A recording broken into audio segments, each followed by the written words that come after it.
لبيك اللهم لبيك لبيك لا شريك لك لبيك। ইসলামের প্রধান 5টি স্তম্ভের মধ্যে হজ অন্যতম। এই ধর্মের বিধান অনুযায়ী প্রত্যেক প্রাপ্তবয়স্ক মুসলিম নরনারীর জন্য জীবনে অন্তত একবার হজ করা ফরজ। হজের আনুষ্ঠানিকতা শুরু হয় ঈদুল আজহা বা কোরবানি ঈদের দুদিন আগ থেকে। আরবি চান্দ্রবর্ষ অনুসারে এবার সৌদিতে ঈদুল আজহা উদযাপিত হবে 16 জুন। সেই হিসেবে চলতি বছর 14 জুন থেকে শুরু হবে হজের আনুষ্ঠানিকতা।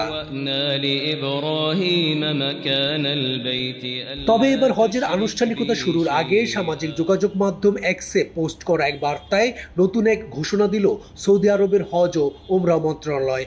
মন্ত্রণালয়ের পক্ষ থেকে বলা হয়েছে, এই বছর যেসব দেশি বিদেশি হজ যাত্রী হজের প্রস্তুতি নিচ্ছেন তাদের সবাইকে হজের আনুষ্ঠানিকতা শুরুর আগে মেনিনগোকাল টিকা নিতে হবে।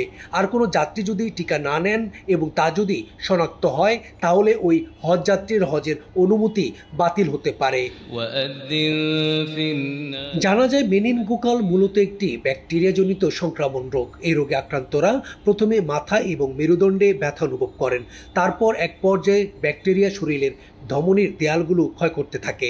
সে সময় রোগীর ত্বক ও শরীরের অন্যান্য প্রত্যঙ্গ থেকে রক্তপাত হওয়া শুরু করে। সৌদির হজ মন্ত্রণালয়ের ওই পোস্টে বলা হয়েছে, হজের সময় বিশ্বের বিভিন্ন দেশ থেকে লাখ লাখ মুসল্লির আগমন ঘটে। ফলে ওই সময় এই রোগটির ব্যাপক আকারে ছড়িয়ে পড়ার আশঙ্কা দেখা দেয়। সৌদি আরবের অভ্যন্তরীণ হজ যাত্রীদের 90%ই টিকার ডোজ গ্রহণ করেছেন। বাকি যারা আছেন, বিদেশ থেকে যেসব হজ যাত্রী আসছেন তাদের নিজেদের সুরক্ষা ও আশেপাশের লোকজনদেরকেও সুরক্ষা দিতে সবাইকে হজ করার আগেই টিকা নেয়ার অনুরোধ করেন। তালুকদার বিপ্লব, ঠিকানা নিউজ ডেস্ক রিপোর্ট। ইন্নাল হামদা ওয়ান নি'মাতা লাকা ওয়াল মুলক লা শারীকা লাক।